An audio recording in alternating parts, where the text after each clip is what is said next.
जी और उत्तर प्रदेश महिला मोर्चा की अध्यक्षा और हमारे इस कार्यक्रम की सह संयोजक माननीय राज्यसभा सांसद आदरणीय गीता साक्य जी आज इस कार्यक्रम में मंचासीन है। आप सभी लोगों का हार्दिक स्वागत अभिनंदन है। मंचासीन सभी अतिथियों से विनम्रता पूर्वक अनुरोध है कि आप सब लोग एक बार दीप प्रज्वलन करके इस कार्यक्रम का विधिवत प्रारंभ करेंगे। सभी माननीय अतिथियों से विनम्रता पूर्वक अनुरोध है कि दीप प्रज्वलन कर आज के इस कार्यक्रम का विधिवत प्रारंभ करें। मित्रों, हम सबको विदित है कि यह वर्ष पुण्य श्लोक रानी अहिल्याबाई होलकर जी की 300वीं जयंती वर्ष है। उनका जन्म 31 मई 1725 में महाराष्ट्र के चौड़ी गांव में हुआ था। मित्रों, हम सब लोग जानते हैं कि पुण्य श्लोक का अर्थ है जिनका जीवन पवित्र, सुंदर और आचरण अनुकरणीय हो। यह उपाधि उनको सभी चारों शंकराचार्यों ने संयुक्त रूप से बैठक करके प्रदान किया था। देश के यशस्वी प्रधानमंत्री माननीय श्री नरेंद्र मोदी जी ने काशी विश्वनाथ कॉरिडोर में इनकी प्रतिमा स्थापित करते हुए बताया कि पुण्य श्लोक रानी अहिल्याबाई होलकर काशी विश्वनाथ से लेकर के सोमनाथ तक अनेक मंदिरों का जीर्णोद्धार कराया। प्राचीनता और आधुनिकता का संगम जो उनके जीवन में था और इसलिए भारतीय जनता पार्टी उनके 300 वर्ष पूरे होने के उपलक्ष्य में पूरे देश में यह कार्यक्रम जो है विविध प्रकार के कार्यक्रमों का आयोजन कर रही है। मित्रों, मैं कार्यक्रम को आगे बढ़ाते हुए हमारे वंदे मातरम के लिए सबसे अनुरोध है कि कृपया वंदे मातरम के लिए हम लोग खड़े होंगे। अनादि जी वंदे मातरम स्टार्ट प्रारंभ कराइए। वंदे मातरम, वंदे मातरम, सुजलां सुफलां मलयज शीतलां सस्य श्यामलां मातरं वन्दे मातरम्। शुभ्रज्योत्स्ना पुलकितयामिनी पुल्लकुसुमित द्रुमदलशोभिनी सुहासिनी सुमधुरभाषिणी सुखदां वरदां मातरं वन्दे मातरम्, वन्दे मातरम्। भारत माता की, भारत माता की। मित्रों, अब कार्यक्रम को आगे बढ़ाते हुए मैं हमारे पार्टी के वरिष्ठ नेता और प्रदेश मंत्री आदरणीय शंकर गिरी जी से निवेदन करता हूं कि आज के इस कार्यक्रम में हमारे पधारे हुए उत्तर प्रदेश के बहुत ही यशस्वी, जनप्रिय, लोकप्रिय मुख्यमंत्री माननीय श्री योगी आदित्यनाथ जी का पुष्पगुच्छ और पटका पहना करके उनका हार्दिक स्वागत करेंगे आदरणीय शंकर गिरी जी।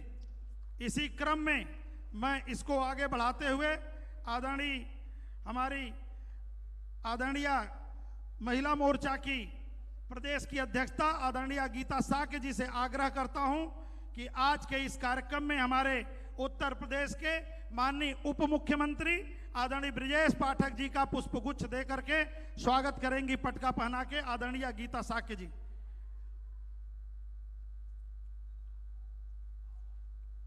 हमारे उत्तर प्रदेश के प्रदेश मंत्री आदरणीय शंकर लोधी जी से आग्रह है कि हमारे प्रदेश के बहुत ही यशस्वी, जनप्रिय, परिश्रमी प्रदेश अध्यक्ष आदरणीय भूपेंद्र सिंह चौधरी जी का पुष्पगुच्छ देकर के स्वागत करेंगे श्रीमान शंकरलाल लोधी जी। हमारे महिला मोर्चा की प्रदेश की महामंत्री डॉक्टर कृतिका अग्रवाल जी से आग्रह है कि हमारे मुख्य वक्ता आज के कार्यक्रम की आदरणीय कविता पाटीदार जी का पुष्पगुच्छ और पटका देकर के स्वागत करेंगी डॉक्टर कृतिका अग्रवाल जी। हमारे महिला मोर्चा की डॉक्टर ममता पांडे जी से आग्रह है कि इस मंच पर उपस्थित महिला मोर्चा की प्रदेश की अध्यक्षता आदरणीय गीता साक्य जी का पुष्पगुच्छ देकर के स्वागत करेंगी डॉक्टर ममता पांडे जी। मित्रों,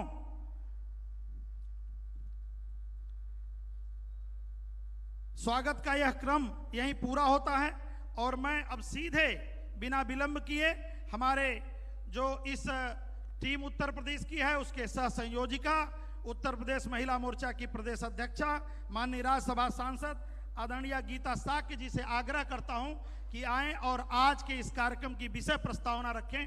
आदरणीय गीता साक्य जी।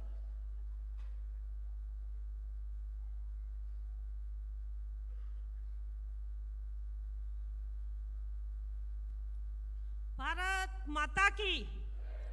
आज पुण्य श्लोक लोक माता अहिल्याबाई के 300वीं शताब्दी के स्मृति अभियान में आज इस कार्यशाला में मंच पर विराजमान पूरे भारतवर्ष में सर्वाधिक लोकप्रिय जनप्रिय मुख्यमंत्री आदरणीय योगी आदित्यनाथ जी, उत्तर प्रदेश हमारी आज मुख्य अतिथि के रूप में, मुख्य वक्ता के रूप में, उत्तर प्रदेश की इस कार्यक्रम की प्रभारी के रूप में माननीय राज्यसभा की सांसद बहन कविता पाटीदार जी, उत्तर प्रदेश के उप मुख्यमंत्री बहुत ही परिश्रमी जन जन के प्रिय आदरणीय ब्रजेश पाठक जी, उत्तर प्रदेश के कार्यकर्ताओं को एक सूत्र में बांधने वाले और बहुत ही सरल सौम्य उत्तर प्रदेश के प्रदेश अध्यक्ष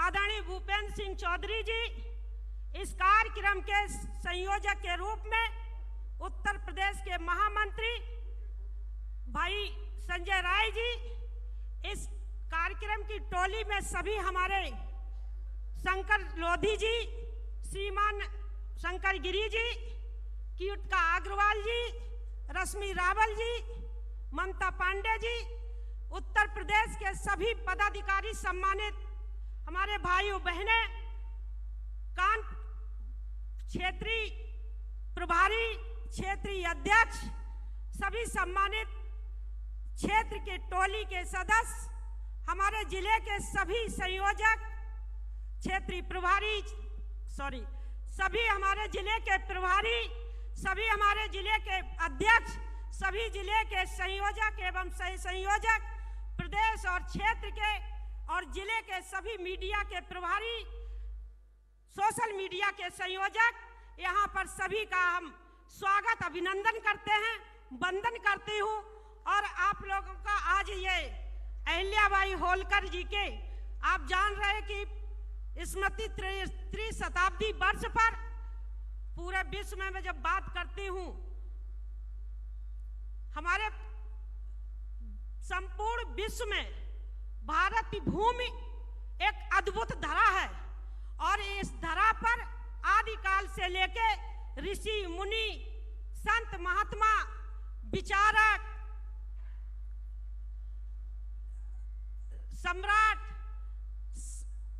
सम्राट और हमारे देश में समाज तो सुधारक इसी देश में जन्म इसी धरा पे लिया है। जब बात करती हूँ महिलाओं और मातृशक्ति की तो विदुषी, हमारी वीरांगनाएं, हमारी आध्यात्मिक मातृशक्ति, और जब बात करती हूँ तो अहिल्याबाई होलकर जी की, तो निश्चित तौर से आज अहिल्याबाई होलकर जी की जब बात करती, अभी मैं देख रही थी यहाँ पर कि अहिल्याबाई बचपन से एक ऐसे महाराष्ट्र में एक ऐसा छोटा सा गांव जो चौंडी गांव में, जिनके पिता चरवाहे पाल बघेल समाज के थे, उनके घर में 1725 में इस कन्या ने जन्म लिया, जिनके पिता का नाम मनकौजी और माता सुशीलाबाई होलकर, सुशीलाबाई सिंधे के घर में जन्म लिया।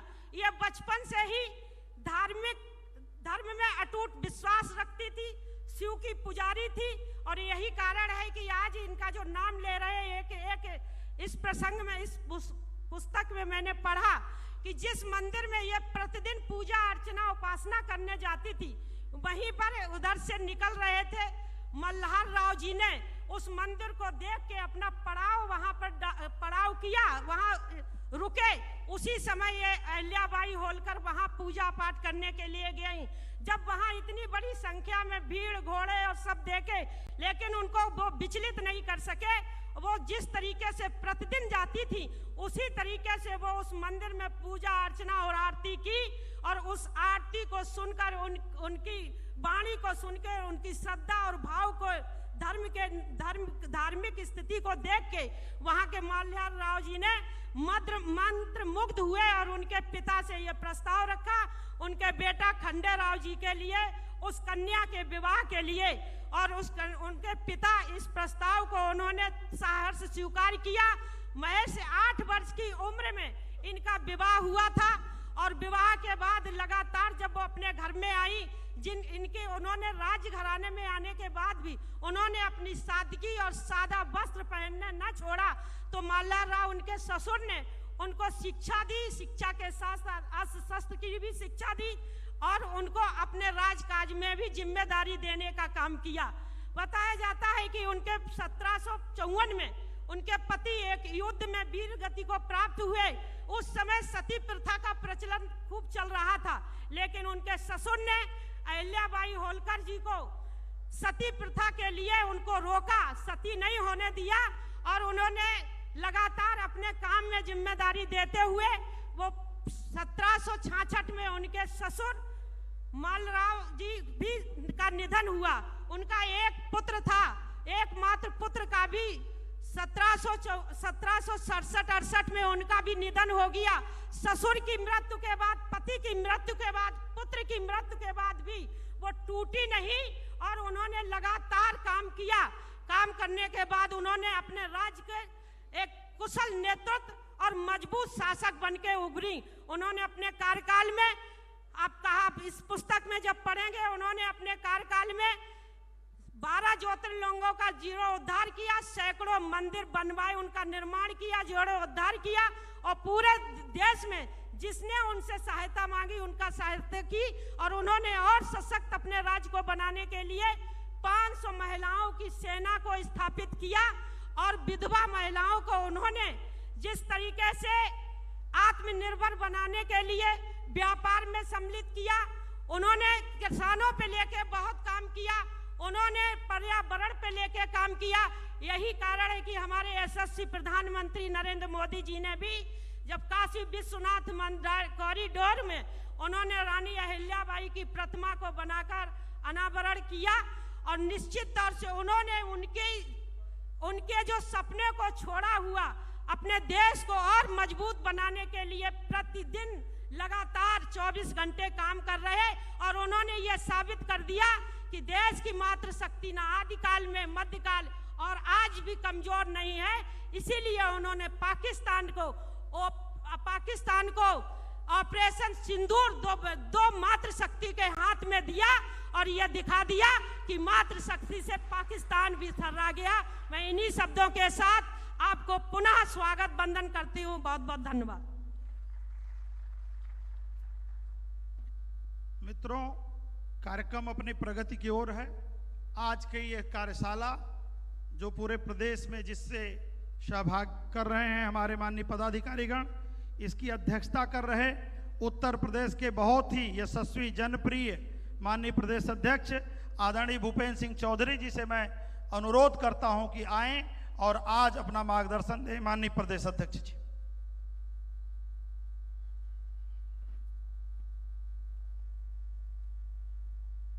महारानी अहिल्याबाई होलकर 13 शताब्दी वर्ष अभियान की इस प्रदेश स्तरीय कार्यशाला में आज उपस्थित, इनका मार्गदर्शन हमें मिलेगा। ऐसे उत्तर प्रदेश के यशस्वी मुख्यमंत्री आदरणीय योगी आदित्यनाथ जी, उत्तर प्रदेश के उप मुख्यमंत्री आदरणीय ब्रजेश पाठक जी, भारतीय जनता पार्टी के प्रदेश महामंत्री संगठन आदरणीय धर्मपाल जी, और आज की कार्यक्रम की मुख्य अतिथि आदरणीय बहन कविता पाटीदार जी, प्रदेश के संयोजक भारतीय जनता पार्टी के महामंत्री डॉक्टर संजय राय जी, हमारी बहन गीता साख्य जी, और इस कार्यक्रम में उपस्थित सभी मेरे प्रदेश भर से पधारे भारतीय जनता पार्टी के प्रदेश के पदाधिकारी, क्षेत्रीय प्रभारी, क्षेत्रीय अध्यक्ष, जिलाध्यक्ष और सभी साथी कार्यकर्ता भाइयों बहनों, हम सब लोग जानते हैं कि आज की कार्यशाला महिला सशक्तिकरण के बारे में, उनके कर्तव्यों के बारे में और महिलाओं के और अन्य समाज के सामाजिक धार्मिक कार्यक्रमों में जिस प्रकार का महारानी अहिल्याबाई होलकर जी का योगदान था, उस योगदान की चर्चा करने के लिए हम लोग उनकी शताब्दी वर्ष में आज यहाँ इकट्ठे हुए हैं। जिस प्रकार से उन्होंने अपनी धार्मिक, सामाजिक प्रतिबद्धता और दूरदर्शी सोच को प्रदर्शित करने के लिए समाज को जागृत करने का काम किया, वो निश्चित रूप से हमारे लिए आदर्श हैं।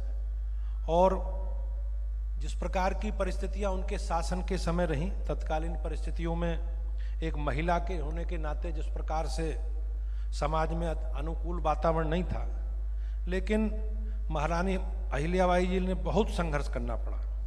जैसा अभी बहन जी बता रही थी कि पारिवारिक परिस्थितियों के कारण भी उन्हें अनेकों असुविधाओं का सामना करना पड़ा, लेकिन उन्होंने दृढ़ संकल्प के साथ सामाजिक कार्य को, अपने राजनीतिक कार्य को, राजकाज को आगे बढ़ाने का काम किया। और चाहे उनके पुत्र का विषय हो, चाहे उनके ससुर का बहुत जल्दी निधन हुआ हो, और जो पेशवा का उनका राजघराना था, उसमें जिस प्रकार के अनेकों संघर्ष, अनेकों प्रकार की परिस्थिति, सामाजिक परिस्थितियों का उन्हें सामना करना पड़ा, तो रानी ने एक पूरी ताकत के साथ, अपने दृढ़ निश्चय के साथ उस विषयों का आकलन किया। आज हमारे लिए उनका जीवन एक प्रेरणा देने वाला है। और आप जिस प्रकार से जानते हैं कि अयोध्या, अब महारानी ने इंदौर के आसपास और महेश्वर में बहुत सारे मंदिरों का निर्माण कराया, और उस मंदिर के निर्माणों में अपने पूरे देश भर में उन्होंने उस अभियान को आगे बढ़ाया। और उसके लिए उन्होंने जनता का पैसा, धन का दुरुपयोग नहीं किया। महारानी ने एक बेहतर आर्थिक प्रबंधन की व्यवस्था करते हुए एक ट्रस्ट बनाया, और उस ट्रस्ट में उन्होंने करोड़ों रुपए इकट्ठा किया, और इसी धन से कन्याकुमारी से लेकर हिमालय तक और द्वारिका से लेकर पुरी तक अनेकों मंदिरों का जीर्णोद्धार कराया, तालाब, घाट, धर्मशालाएं बनवाई, बावड़ियों बनवाई, पानी की टंकी, कुएं और भोजनालय का बड़े स्तर पर उन्होंने काम कराया। उनके इस अभियान का हिस्सा चाहे हमारा केदारनाथ धाम हो, वाराणसी का हो, वृंदावन, मथुरा, गंगोत्री सहित 57 नगरों में धार्मिक और सामाजिक इनका निर्माण उन्होंने कराया। 1788 में काशी विश्वनाथ के मंदिर का पुनर्निर्माण कराने का भी श्रेय है वो माता अहिल्याबाई होलकर जी को जाता है। उन्होंने भोजन पानी का बेहतर प्रबंध किया, रात में कोई भूखा ना सो सके, इसके लिए उन्होंने बेहतर व्यवस्था की। और कहीं ना कहीं अपने जो प्रशासनिक कौशल है, प्रशासनिक योगदान है, उसमें उन्होंने एक बड़ा काम अपने शासन व्यवस्था में किया। जमीन के विवाद को निपटाने के लिए उन्होंने एक खसरा प्रणाली को लागू किया, और उसका मॉडल देश भर में उसकी चर्चा सर्वत्र हम सब लोग करते हैं। उन्होंने अनेकों सामाजिक काम भी किए। उन्होंने विधवा पुनर्विवाह को प्रोत्साहित किया, बाल विवाह को प्रतिबंधित किया, और महिलाओं को कामकाजी और आत्मनिर्भर बनाने के लिए उन्होंने जो पहल की, वो कहीं ना कहीं हमारे इतिहास में एक अनूठी पहल है। और जिस उस पहल को आज माननीय प्रधानमंत्री जी के नेतृत्व में आज हमारी सरकारें जिस प्रकार का इस अभियान को आगे बढ़ा रही हैं। उन्होंने अपने राज्य के लिए, अपने राज्य की सुरक्षा के लिए अनेकों युद्ध भी लड़े, और युद्ध के साथ राज्य की उन्होंने एक मजबूत शासन व्यवस्था की, राज्य की नींव रखी। अहिल्याबाई ने हमेशा राज्य में कला संस्कृति के लिए, विकास के लिए उन्होंने बड़ा योगदान दिया।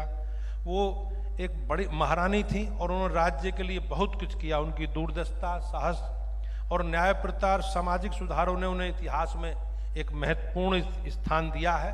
और आज निश्चित रूप से हमारे लिए उनका जीवन एक प्रेरणा देने वाला है, और उनकी कहानी हमें न्याय, धर्म और सामाजिक सुधारों के प्रति जो उनका योगदान है उसे हम हमेशा स्मरण करते रहें। भारतीय जनता पार्टी ने आज इस अभियान को, उनके त्रिशताब्दी स्मृति अभियान को एक कार्यशाला के रूप में आज हम सब लोग बैठे हैं।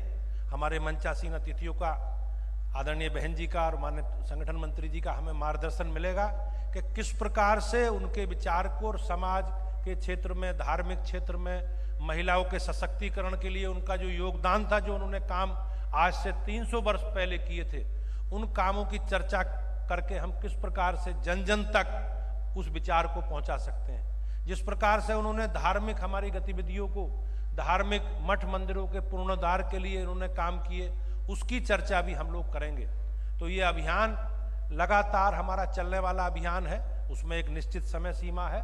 उस समय सीमा के आधार पर समय अवधि में हमें घर घर जाकर, नीचे स्तर तक जाकर किस प्रकार से उनका जीवन और समाज में उनका जो योगदान है उसको हम लोग स्मरण करेंगे। उसकी कार्य योजना अभी अभी संगठन के माध्यम से, माननीय संगठन मंत्री जी के और अन्य वक्ताओं के माध्यम से हमें सुनने मिलेगी। मैं आभारी हूं माननीय मुख्यमंत्री जी का, आदरणीय उप मुख्यमंत्री जी का और अपनी बहन कविता जी का, जो हमारी आज की मुख्य अतिथि हैं, राज्यसभा की सांसद हैं, इंदौर से आई हैं और इस अभियान की केंद्रीय समिति की सदस्य हैं, आदरणीय संजय राय जी का, आदरणीय गीता साक्य जी का और सभी सम्मानित कार्यकर्ता भाइयों बहनों का आपका स्वागत और अभिनंदन करता हूं। और निश्चित रूप से अपने केंद्रीय नेतृत्व को विश्वास दिलाता हूं कि जो भी अभियान है, उस अभियान जिस अपेक्षाओं के साथ पार्टी ने ये कार्यक्रम अभियान तय किया है, हम नीचे स्तर तक व्यापक तैयारी के साथ इस अभियान को पूरा करेंगे और निश्चित रूप से जो अपेक्षा है पार्टी की, उस अपेक्षा को पूरा करेंगे। एक बार माननीय मुख्यमंत्री जी का और सभी सम्मानित पदाधिकारियों का बहुत बहुत धन्यवाद। मित्रों, इस अभियान का कि राष्ट्रीय स्तर पर आप सबको विदित होगा कि संयोजक हमारे राष्ट्रीय सह राष्ट्रीय महामंत्री संगठन माननीय शिव प्रकाश जी हैं। उनके मार्गदर्शन में अभी केंद्र में पिछले 9 मई को कार्यशाला हुई और उसी क्रम में आज यहाँ प्रदेश की कार्यशाला आयोजित हो रही है।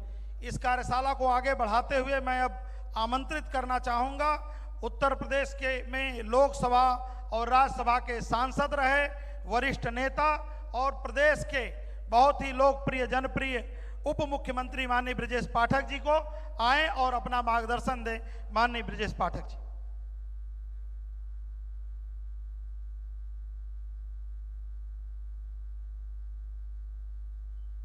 भारत माता के, भारत माता के, भारत माता के। रानी अहिल्याबाई होलकर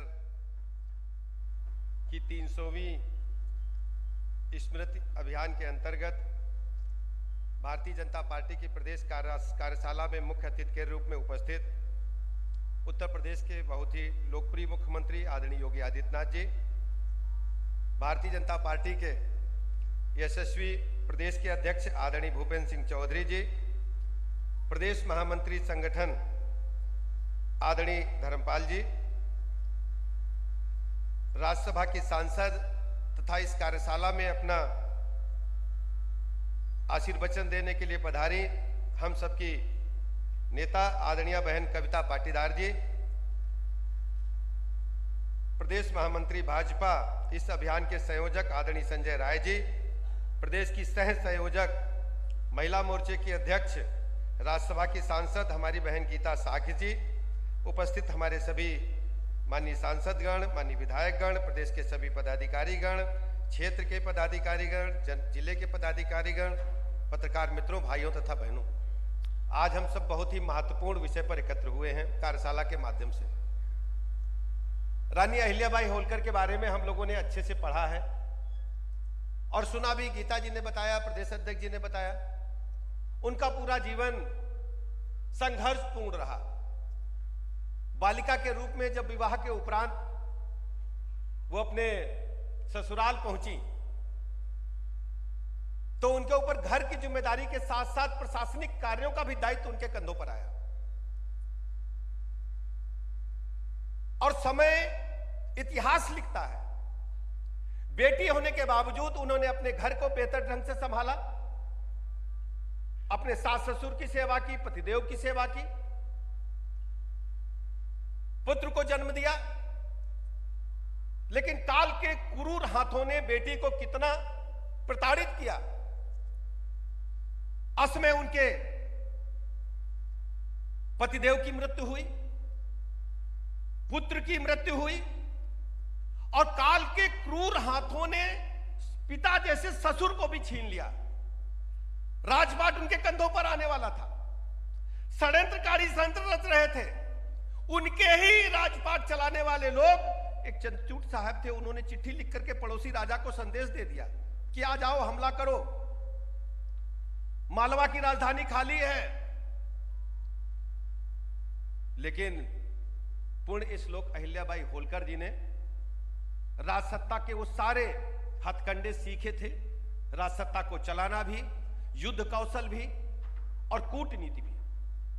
उन्होंने तुरंत सत्ता संभाली और कहा कि हमको शासन चलाना है, जिसको भी युद्ध करना हो करे, और उन्हें पत्र लेकर के पड़ोसी राजा को सूचित किया, आओ युद्ध करने के लिए। लेकिन हम कह सकते हैं, आप सोच रहे हो कि अचानक ही 300 वर्ष के बाद भारतीय जनता पार्टी क्यों इस दिशा में आगे बढ़ी कि रानी अहिल्याबाई होलकर को जन जन तक पहुंचाने का काम कर रहा है। माननीय प्रधानमंत्री नरेंद्र मोदी जी की सोच, उनकी विचारधारा कि पूरे भारत की आधी आबादी को जिस ढंग से पूर्व की सरकारों ने या राजनीतिक दलों ने हाशिए पर रखा था, सत्ता में भागीदारी देना तो दूर रहा, केवल उनको सजावट की वस्तु बना करके रख दिया था। मैं आभार प्रकट करना चाहूंगा अपने केंद्रीय नेतृत्व का, भारतीय जनता पार्टी का, माननीय प्रधानमंत्री नरेंद्र मोदी जी का। संसद में उनको आरक्षण कानून बना करके, आरक्षण पास करा करके, 33% दे करके पूरे देश के पैमाने पर हमारी बहनों को, बेटियों को, माताओं को ऐसा संदेश देने का काम भारतीय जनता पार्टी ने किया है जो आज तक कोई पार्टी नहीं कर पाई। आज हम कह सकते हैं गर्व के साथ, हमारे उत्तर प्रदेश की जो बहन बेटियां हैं, जो माताएं बहनें हैं, रानी अहिल्याबाई होलकर के जीवन को पढ़ करके, संदेश लेकर के घर घर जाएंगी। और उस कार्यशाला के माध्यम से हम कार्यकर्ता बूथ स्तर से लेकर प्रदेश तक के कार्यकर्ता जुटेंगे, अपनी बहनों को संदेश देने का काम करेंगे कि रानी अहिल्याबाई होलकर के जीवन से हमें प्रेरणा लेनी है। और सत्ता में भागीदारी देने के लिए भारतीय जनता पार्टी ने एक मंच अपनी बहनों को देने का काम किया है माननीय मोदी जी की अगुवाई में, कि हर बहन रानी अहिल्याबाई होलकर के रूप में आगे बढ़ करके देश की सत्ता को चलाने का काम करेंगे। यह माननीय मोदी जी के नेतृत्व में संभव होने जा रहा है। आज हम कह सकते हैं, आप सोचिए, घर में 3-3 अचानक मौतें हो, राजपाट का भार हो और देश की सत्ता की चाबी आपके हाथ में हो। उन्होंने केवल मालवा अंचल तक अपने आप को सीमित नहीं रखा था। हमारी बहन इंदौर से आई, महेश्वर इनके पास में है। इंदौर हम कह सकते हैं एक जमाने में सांस्कृतिक राजधानी थी। रानी अहिल्याबाई होलकर ने जब वहां की सत्ता संभाली तो केवल मालवा अंचल के, इंदौर के आसपास के मंदिरों की चिंता नहीं की, उन्होंने काशी की चिंता की, बाबा विश्वनाथ की चिंता की। उन्होंने अयोध्या धाम, जहां प्रभु राम हमारे जन्म लेते हैं, दुनिया में सनातन संस्कृति प्रभु राम के नाम से चलती है, अयोध्या धाम को भी बेहतर बनाने का काम किया था, मथुरा को भी बेहतर बनाने का काम किया था। पूरे देश के पैमाने पर कश्मीर से कन्याकुमारी तक मंदिरों का जीर्णोद्धार कराया, पौसाले बनवाए, बावली बनवाई, कुएं खुदवाए, सड़कें बनवाई, सड़क के दोनों तरफ छायादार वृक्ष लगाए, आवागमन के साधन बेहतर किए, विधवाओं को गोद लेने, बच्चा गोद लेने का अधिकार प्रदान किया, बेटियों को शिक्षा के माध्यम से आगे बढ़ाने का काम किया, और सब कुछ शंकर भगवान को समर्पित। कोई राजा ऐसा सोच सकता है? जब उन्होंने राजसत्ता संभाली तो बेल पत्र पर लिख दिया और शंकर भगवान को पूरा राजपाट समर्पित कर दिया। और अपने हस्ताक्षर में कभी उन्होंने अपना नाम रानी अहिल्याबाई होलकर नहीं लिखा, वो दस्तखत करती श्री शंकर के नाम से करती थी, राजपाट चलाने का काम करती थी। ऐसी बेटी को हम सब याद करते हैं और हम आह्वान करते हैं उत्तर प्रदेश की अपनी बहन बेटियों को, माताओं कि माननीय मोदी जी की अगुवाई में हम सब अपने घरों से निकल करके एक एक बेटी को तैयार करेंगे। आप देखते हैं पड़ोसी देश पाकिस्तान ने जिस ढंग से तांडव करके आतंकवादियों को ट्रेंड करके भारत की भूमि पर नंगा नाच करने के लिए भेजते थे, माननीय मोदी जी की अगुवाई में भारतीय सेना ने जिस ढंग से शौर्य का प्रदर्शन किया है, चाहे सर्जिकल स्ट्राइक हो, चाहे एयर स्ट्राइक हो, ऑपरेशन सिंदूर के माध्यम से पाकिस्तान को त्राहिमाम त्राहिमाम त्राहिमाम करते हुए पूरी दुनिया ने देखा। आज हम सीना खोल करके कह सकते हैं भारतीय सेना का गौर शौर्य प्रदर्शन पूरी दुनिया में आकाश की बुलंदियों को और भारत माता का तिरंगा लहराने का काम कर रहा है। माननीय प्रधानमंत्री जी ने कल अद्भुत काम किया। जिस ढंग से दुश्मन देश आरोप लगा रहे थे हमने उनके एयरबेस को डिस्टर्ब किया है, उसी एयरबेस पर जाकर प्रधानमंत्री जी ने जहाज लैंड किया और अपने वीर सैनिकों के साथ उनका सम्मान करते हुए दुनिया को संदेश देने का काम किया है कि भारत माता अक्षुण्ण है, भारत माता को तिनका भी टच नहीं कर पाएगा। भारत के जवानों का शौर्य दुनिया ने देखा है। हमने दुश्मन देश को धूल चटा करके उनको मिट्टी में मिलाने का काम किया है। अरबी में एक कहावत है, मर गया मरदूद फातिया न दुरूद। जैसे हमारे यहाँ तेरहवीं होती है तो जो लोग मर गए हैं उनको भी देख रहे सम्मान देने का काम किस कुटिलता के साथ पाकिस्तान कर रहा है। आने वाले दिनों में मुझे पूरा भरोसा है अपने नेता पर, माननीय प्रधानमंत्री जी पर, अपनी सेना पर। ये पाकिस्तान जिस ढंग से आतंकवाद प्रायोजित करके भारत माता को डिस्टर्ब करने का सफल प्रयास करता है, पाकिस्तान एक दिन अपने वजूद की भीख मांगने का काम करेगा। मैं इस माध्यम से, कार्यशाला के माध्यम से अपने वीर जवानों को सल्यूट करता हूं, प्रणाम करता हूं और उत्तर प्रदेश की अपनी बहनों को आह्वान करना चाहता हूं कि हर बहन बेटी घर से निकल करके रानी अहिल्याबाई होलकर के जीवन चरित्र को पढ़ करके देश की बागडोर अपने हाथ में संभाले और घर भी बेहतर चलाने का काम करे। एक बेटी जब घर में अच्छी होती है तो 3 घर बेहतर बनाती है। आप देखते होंगे पुण्य श्लोक लिखा हुआ है। पुण्य श्लोक के बारे में मैं अध्ययन कर रहा था। पुण्य श्लोक भारत की संस्कृति में सिर्फ 3 व्यक्तियों को कहा गया है, उसमें धर्मराज युधिष्ठिर भी थे। पूर्ण श्लोक का मतलब होता धर्मात्मा, जिसकी यश कीर्ति दुनिया में फहरा रही हो।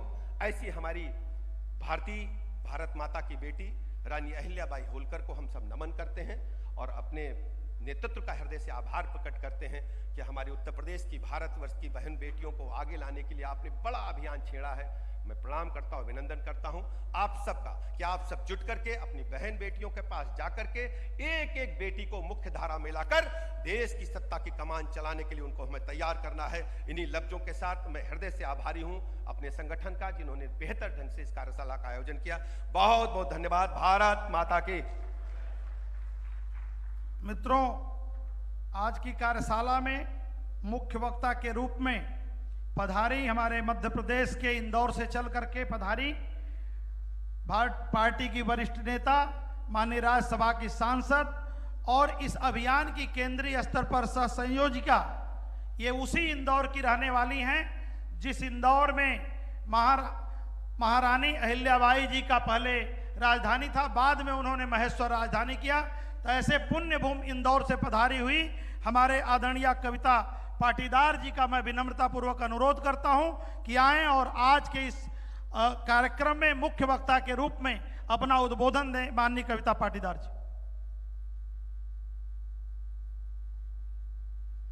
बहुत बहुत धन्यवाद संजय जी। बोलिए भारत माता की। जो भरा नहीं है भावों से बहती, जिसमें रसधार नहीं, वो हृदय नहीं है पत्थर है, जिसमें स्वदेश का प्यार नहीं। ऑपरेशन सिंदूर के बाद उसकी सफलता की ताकत आप लोगों की आवाज में होनी चाहिए। बोलिए भारत माता की। आज के इस महत्वपूर्ण कार्यक्रम पुण्य श्लोक मां अहिल्याबाई होलकर की 300वीं जयंती के इस प्रदेश कार्यशाला में मेरा ये सौभाग्य है कि जिनके साथ मैं मंच साझा कर रही हूँ, और जैसा कि मां अहिल्या ने अपने जीवन में धर्म और संस्कृति की रक्षा की, न्याय स्थापित किया, शासक के रूप में एक कठोरतम रूप से न्याय को स्थापित करने का काम किया। मुझे लगता है कि आप सभी उत्तर प्रदेश के निवासी बहुत सौभाग्यशाली है कि उनकी इस सीख को माननीय मुख्यमंत्री आदरणीय योगी जी ने अक्षरशः धरातल पर चरितार्थ करने का काम किया है। वही न्याय, वही आपको कठोरतापूर्वक न्याय के रूप में खड़े हैं, धर्म और संस्कृति के रक्षक के रूप में खड़े हैं, जिनको माँ सरस्वती का पूरा आशीर्वाद है, जिनके शब्द और वाणी को सुनने के लिए सब ललायित रहते हैं। मैं भी प्रतीक्षारत हूँ ऐसे हमारे सभी के आदर्श उत्तर प्रदेश के मुख्यमंत्री आदरणीय योगी जी को मैं प्रणाम करती हूँ। मंच पर उपस्थित उप मुख्यमंत्री जी के रूप में ब्रजेश पाठक जी, जिनका सानिध्य मुझे हमारे प्रदेश में विधानसभा चुनाव में भी मुझे मिला है, ऐसे आदरणीय ब्रजेश पाठक जी। मंच पर उपस्थित हमारे संगठन के मुखिया, प्रदेश के हमारे अध्यक्ष आदरणीय भूपेंद्र सिंह चौधरी जी, मंच पर उपस्थित संगठन के महामंत्री आदरणीय धर्मपाल जी, मंच पर उपस्थित इस कार्यक्रम के प्रदेश के संयोजक आदरणीय संजय जी, मंच पर उपस्थित महिला मोर्चा की प्रदेश अध्यक्ष, राज्यसभा में मेरी साथी सांसद आदरणीय गीता जी, और इस सभा स्थल पर उपस्थित सभी हमारे प्रदेश के पदाधिकारी, हमारे जिले के संयोजक की टीम, प्रदेश की टोली और सभी अपेक्षित कार्यकर्ता को मैं प्रणाम करती हूँ। आज इस महत्वपूर्ण उद्देश्य हेतु जो हम लोग यहाँ उपस्थित हुए, मुझे सौभाग्य प्राप्त हुआ कि आपके साक्षात्कार हुए, वो माँ अहिल्या है।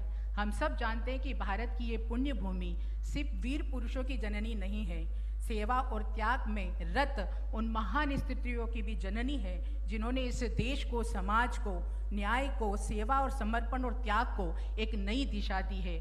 उसमें एक महान विभूति थी, रानी अहिल्याबाई। ये मेरा सौभाग्य है कि जो उनकी कर्मस्थली इंदौर थी, मैं उस इंदौर की बेटी हूँ, और निश्चित ही जैसा उनका जीवन रहा है वो हम सब के लिए आदर्श है। जो हम आदर्श आज ढूंढ रहे हैं कि एक पारदर्शिता इस देश में होनी चाहिए, राजनीति हो, समाज सेवा हो, हम जन कल्याण की बातें करें, हम शुचिता की बात करें, हम न्याय की बात करें, हम सुशासन की बात करें, ये सभी साकार रूप में अगर किसी में समाहित थे तो रानी अहिल्याबाई होलकर में थे। और ऐसी देवी की 300वीं जयंती बनाने के लिए पार्टी के आदेशानुसार हम सब एकत्रित हुए हैं। ये हमारा धर्म और कर्तव्य भी है कि उनके आचरण, उनके व्यवहार को नीचे तक प्रसारित करने का हम सब काम भी करें, और उद्देश्य की पूर्ति के लिए जितना हमसे बन सके पूरी निष्ठा के साथ हमने कार्य को सार्थक रूप प्रदान करें। जैसा बहन गीता जी, मेरे पूर्व वक्ताओं ने, प्रदेश अध्यक्ष जी ने, उप मुख्यमंत्री जी ने कहा कि महाराष्ट्र के एक जिले अहमदनगर में जो चौड़ी नाम के एक गांव में उनका जन्म हुआ था। एक सामान्य जो महाराष्ट्रियन परिवार में उनका जन्म हुआ था, लेकिन बचपन से ही अद्भुत प्रतिभा की वो विलक्षण प्रतिभा की वो साक्षी रही हैं, और शिव की वो बड़ी उपासक और साधक रही हैं। उनकी इस विलक्षण प्रतिभा को देखकर ही मल्हारराव होलकर जो इंदौर के शासक थे, उनको वो पसंद आई, क्योंकि कहते हैं कि पूत के पग पालने में ही नजर आ जाते हैं। उन्होंने अपने बेटे के साथ, खंडेराव जी के साथ उनका विवाह किया और ऐसे वो इंदौर पधारी। लेकिन उनकी जीवन में परीक्षा पग पग पर उनके सामने खड़ी थी, और उन सभी परीक्षाओं का दृढ़तापूर्वक उन्होंने सामना किया। उनके पति की एक युद्ध में मृत्यु हो गई, और सती की प्रथा उस वक्त चली थी, लेकिन उनके ससुर जी मल्हारराव ने उनसे निवेदन किया और उनको सती होने से मना किया। उस राज्य के लिए, अपनी प्रजा के लिए उन्होंने ये सती प्रथा को ठुकराया और उस राज्य की सेवा करने का निर्णय लिया। लेकिन चुनौतियां बहुत ज़्यादा थी। उनके पुत्र की भी असमय मृत्यु हो गई। इतने दुख झेलने के कारण एक महिला हो सकता अपने जीवन से ही निराश हो जाती, लेकिन ये बहुत सुदृढ़ संकल्प वाली महिला थी। उन्होंने विपरीत परिस्थिति में भी अपनी प्रजा को ध्यान में रखकर सुशासन करने का दृढ़ संकल्प लिया और राज्य संभालने की प्रतिज्ञा करते हुए अपने राज्य में सुशासन स्थापित करेंगी, न्याय करेंगी, सेवा करेंगी। क्योंकि अपने जीवन में उन्होंने 3 संकल्प लिए थे, शासन नहीं, सेवा का। न्याय को उन्होंने जीवन माना था, और जन सेवा, उसमें शिक्षा को, हमारी जो विधवा महिलाएं हैं उनके पुनर्विवाह को, स्वयं सहायता समूह के माध्यम से आत्मनिर्भर महिला को बनाने की ये 3 संकल्प के माध्यम से वो महान शासक बनी। उनके जीवन के कई प्रसंग हैं। जैसे हम कहते हैं कि दुनिया एक गुलशन है तो नारी उसकी माली है, वो झुक जाए तो सीता है और अड़ जाए तो चंडी काली है। तो सीता और चंडी का रूप अगर कहीं देखना है तो उनके जीवन का एक प्रसंग है। ऐसे तो बहुत सारे प्रसंग हैं, लेकिन जो हमें आंखों में अश्रु ला दे वो प्रसंग इस प्रकार का था कि उनके जो बेटे थे मालेराव, एक बार रथ से वो कहीं जा रहे थे और उनके रथ में आकर गाय का बछड़ा मृत्यु को प्राप्त हो गया था। लेकिन उसके पास वो रुके नहीं और वो आगे बढ़ गए। उसी राह पर जब रानी अहिल्याबाई निकली और जब उन्हें सच्चाई पता लगी, जब गाय को उसके मृत बछड़े के पास करुणामयी स्थिति में उन्होंने देखा तो उन्हें बहुत गुस्सा आया। उन्होंने तुरंत राज दरबार लगाया और अपनी बहू रानी को बुलाकर उसी से पूछा कि एक माँ के सामने अगर उसकी पुत्र की हत्या हो जाए तो हमें क्या करना चाहिए। उनकी बहू रानी ने आदेश कहा कि उसे मृत्यु दंड दिया जाना चाहिए। बिना किसी संकोच से अपने पुत्र को उसी रथ से कुचलकर मृत्यु दंड का आदेश महारानी अहिल्याबाई ने दिया। लेकिन ये ऐसी परिस्थिति थी कि कोई भी रथ चलाने के लिए तैयार नहीं हुआ। तो महारानी जो अहिल्याबाई है उन्होंने स्वयं रथ की जो कलाम है उसको थामा और उस अपने पुत्र को कुचलने के लिए लगी। लेकिन देखिए, न्याय के रथ के आगे करुणामयी माँ आ गई। वही गाय जिसके बछड़े को रथ से कुचल कर जिसकी मृत्यु हो गई थी, वो गाय उस रथ के सामने आ गई और उस रथ को आगे बढ़ने नहीं दिया। इस प्रकार उस न्याय की जीत हुई। आज भी इंदौर में आड़ा बाजार के रूप में वो स्थान आज भी विद्यमान है। ऐसे कई प्रसंग हैं, जैसे युद्ध में जीता हुआ राजकोष जब वो अपने कक्ष में देखती थी, जब उसके पति जिंदा थे, तब वो उसका भी विरोध करती थी कि ये प्रजा का हक है, ये प्रजा के हक में ही जाना चाहिए, और उसे राजकोष में शामिल कर देती थी। ऐसे कई प्रसंग उनके जीवन के आज हमें शुचिता के राह पर चलना सिखाते हैं। हमें ये सिखाते हैं कि जीवन में अवसर सबको मिलते हैं, लेकिन कैसे सेवा का राह हमें चुनना है, कैसे प्रजा का ध्यान में रखना है। वो परिस्थितियां थी जब महिलाओं के लिए काम करना बहुत मुश्किल था। महिलाओं को तो ठीक से शिक्षा भी नहीं मिलती थी। ऐसी विपरीत परिस्थिति में शासक बनके न्याय की स्थापना करना, समाज सेवा को बड़ा माध्यम बनाना, महिलाओं को आत्मनिर्भर बनाना, क्योंकि महेश्वर में जो साड़ी उद्योग है आप सब परिचित है। देश नहीं विदेश में महेश्वर की साड़ी आज प्रचलित है। ये स्वयं सहायता समूह के द्वारा बहनों को आत्मनिर्भर बनाने का काम अगर किसी ने किया है तो अहिल्याबाई होलकर जी ने किया है। वो आज भी चरितार्थ है, आज भी हम सबके सामने उदाहरण के रूप में प्रस्तुत है। हम हमेशा कहते हैं कि जब तू जग में आया था, जग हंसा तू रोया था। जब बच्चे का जन्म होता है तो आपने देखा होगा परिवार वाले बड़े खुश होते हैं कि हमारे परिवार में एक नन्हा मुन्ने बच्चे का आगमन हुआ है। लेकिन बच्चा रोता है, नहीं रोता है तो डॉक्टर उसको मार कर रुलाते हैं। तो जब तू जग में आया था, जग हंसा तू रोया था। जीवन ऐसे जी के जा कि जब तू जाए जग रोए तू हंसता जाए। यानी हमें जीवन ऐसा ही जीना चाहिए। ये माँ अहिल्याबाई ने हम सबको प्रेरणा दी है कि हमें जीवन में ऐसे जन कल्याणकारी कार्य करना चाहिए कि जब हम नहीं रहें तो हमारी याद में दुनिया आंसू बहाए, लेकिन उन कार्यों को आगे बढ़ाने का काम करे। और वही काम भारतीय जनता पार्टी ने आप सबके कंधों पर डाला है।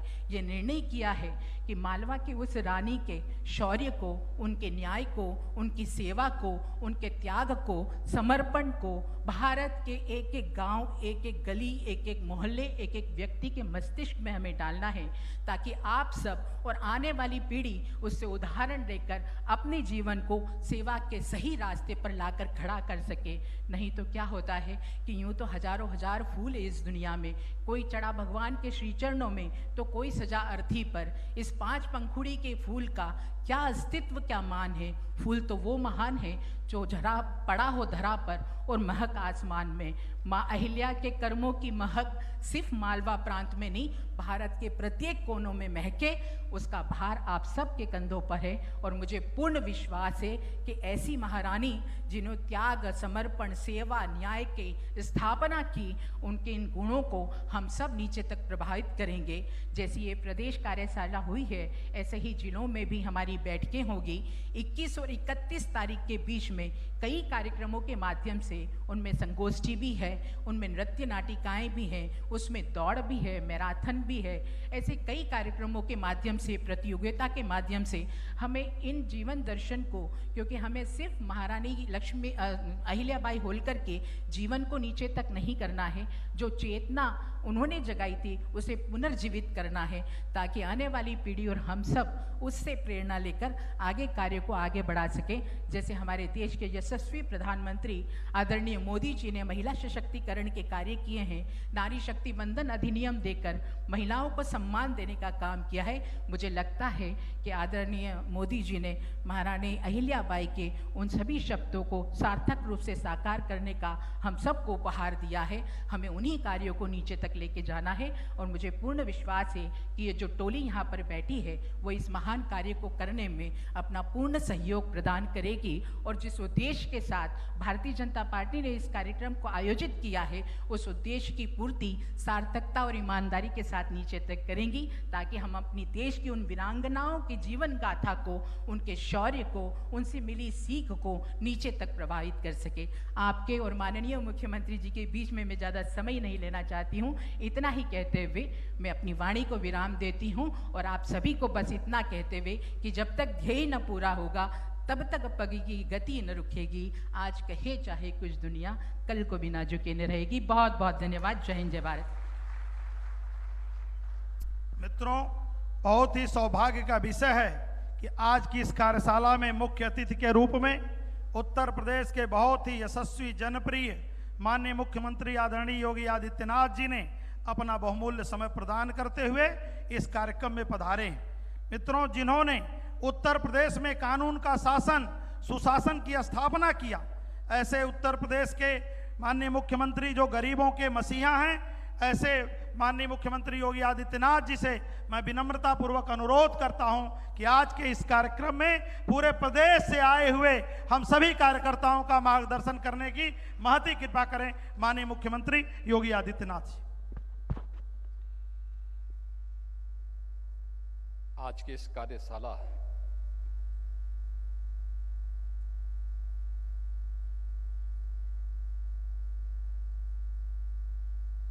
मैं भारतीय जनता पार्टी के प्रदेश के अध्यक्ष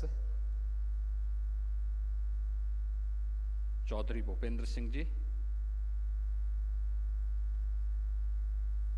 उत्तर प्रदेश सरकार में मंत्रिमंडल के मेरे वरिष्ठ सहयोगी उप मुख्यमंत्री श्री ब्रजेश पाठक जी, समारोह की मुख्य वक्ता के रूप में जिनका मार्गदर्शन अभी आप सभी को प्राप्त हुआ है, ऐसे इस कार्यक्रम की राष्ट्रीय सह संयोजक और माननीय सांसद श्रीमती कविता पाटीदार जी, भारतीय जनता पार्टी के संगठन महामंत्री श्री धर्मपाल जी, प्रदेश महामंत्री और इस कार्यक्रम के प्रदेश के संयोजक श्री संजय राय जी, महिला मोर्चा की प्रदेश के अध्यक्ष और इस कार्यक्रम की प्रदेश की सह संयोजक श्रीमती गीता साक्य जी, आज के समारोह में कार्यशाला में उपस्थित सभी हमारे जनप्रतिनिधिगण, संगठन के पदाधिकारीगण और उपस्थित बहन और भाइयों, 21 मई से 31 मई तक ये 10 दिवसीय बृहद अभियान पुण्य श्लोक महारानी अहिल्याबाई होलकर के त्रिशताब्दी समारोह के कार्यक्रम के साथ जोड़ने का एक अवसर हम सबको प्रदान कर रहा है।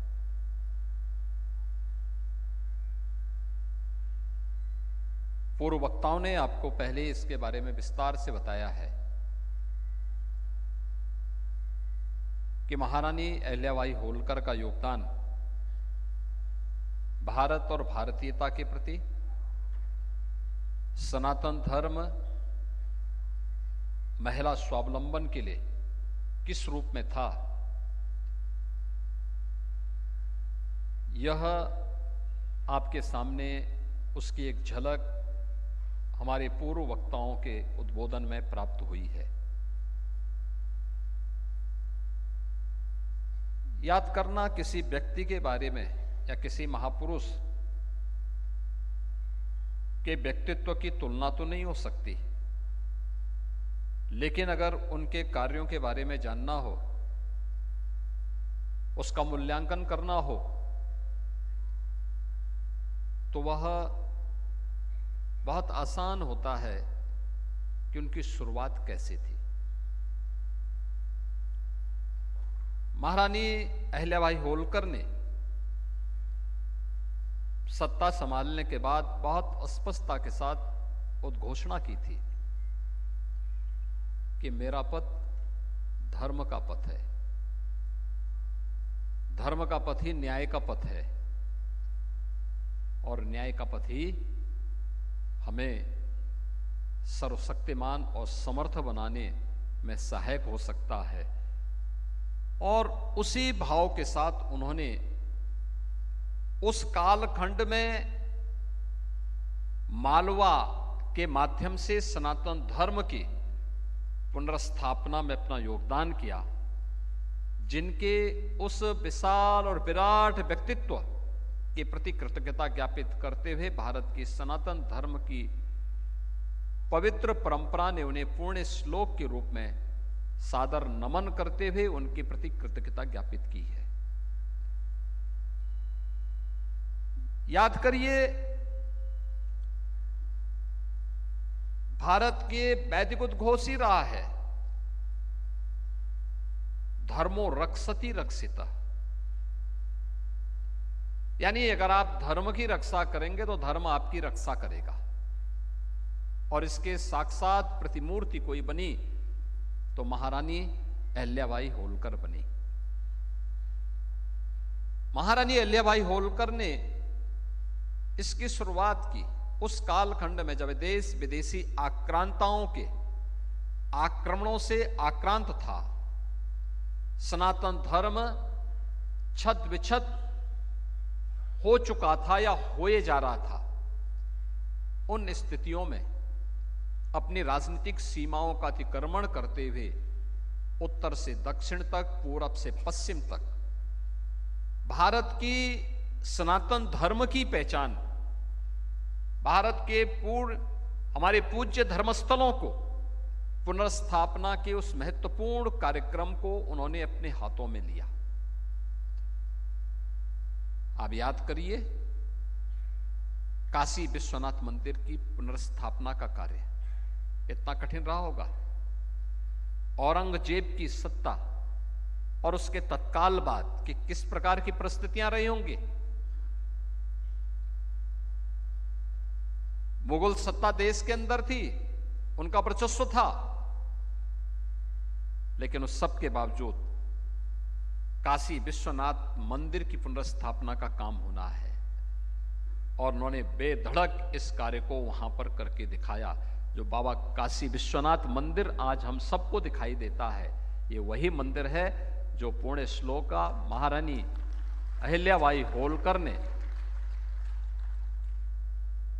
1777 से 1780 के बीच में स्थापित किया था। केदारनाथ धाम का मंदिर आपने देखा होगा। केदारनाथ धाम में अनेक प्राकृतिक आपदाएं आई, 2012-13 में भी आई थी, लेकिन मंदिर अजेय बना रहा। आप याद करिए, आज भी वहां का रास्ता, वहां का मार्ग अत्यंत दुर्गम है, लेकिन उस कालखंड में उस मंदिर को बनाना, उसको एक भव्य रूप देना। सोमनाथ का मंदिर याद करिए, सोमनाथ के मंदिर में सबसे पहला आक्रमण भारत के अंदर किसी एक मंदिर पे हुआ था और गजनी से आया हुआ लुटेरा मोहम्मद गजनवी ने जिस मंदिर को छत विछत किया था वह सोमनाथ का मंदिर था। 1000 वर्ष पहले उस मंदिर को क्षतिग्रस्त करने के बाद वहां पर फिर से भगवान सोमनाथ की मंदिर की पुनर्स्थापना हो, यह संकल्प उस कालखंड में किसी ने लिया था तो मालवा की महारानी अहिल्याबाई होलकर ने लिया था। याद करिए, आप सुदूर रामेश्वरम में जाएंगे, वहां पर भी आपको वह दृश्य देखने को मिलेगा। यानी अनेक ऐसे स्थलों का पुनरुद्धार करने का कार्य, उन्हें नया जीवन देने का कार्य, जो सनातन धर्म की पहचान थी, उस सनातन धर्म को पहचान दिलाने का काम एक और उन्होंने बिना किसी भय के, बिना किसी परवाह के मालवा राज्य की सीमा का अतिक्रमण करते हुए देश के अंदर सनातन धर्म की पुनर्स्थापना के लिए बृहत्तर भारत में उस कार्य को उन्होंने बिना किसी परवाह के करने का कार्य उस कालखंड में किया।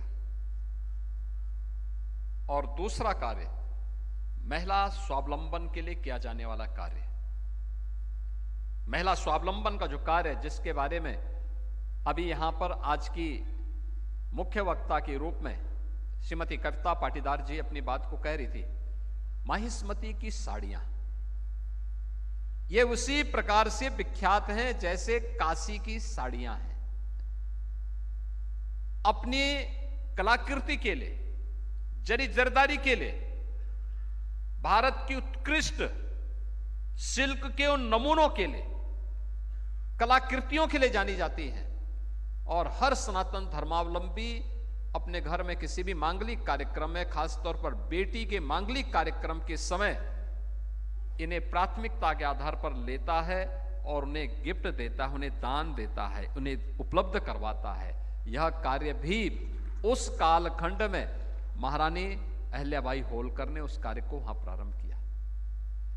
देश के अंदर नदियों में घाटों का, पक्के घाटों का निर्माण हो, घाटों के माध्यम से हिंदू श्रद्धालुओं की सुविधा का ध्यान रखा जा सके। केवल मध्य प्रदेश के महिष्मती में ही नहीं, काशी के घाटों को भी निर्माण करने का कार्य हो, हरिद्वार के घाटों के निर्माण का कार्य करने का हो, देश के अन्य प्रमुख धार्मिक स्थलों पर उस प्रकार के घाटों का निर्माण करना हो, कुएं और बावड़ियों का निर्माण करना। उस समय पाइप पेयजल की स्कीम नहीं थी, आबादी कम थी, लोगों को सुरक्षित और शुद्ध पेयजल उपलब्ध हो सके, इसके लिए बावड़ियां भी बनाई जाती थी। देश के अंदर जहां पर भी इसकी आवश्यकता पड़ी, उस कार्य के साथ उन्होंने मजबूती के साथ जुड़ करके इस अभियान को एक नई गति देने का काम किया था। भारत भारत क्यों बना?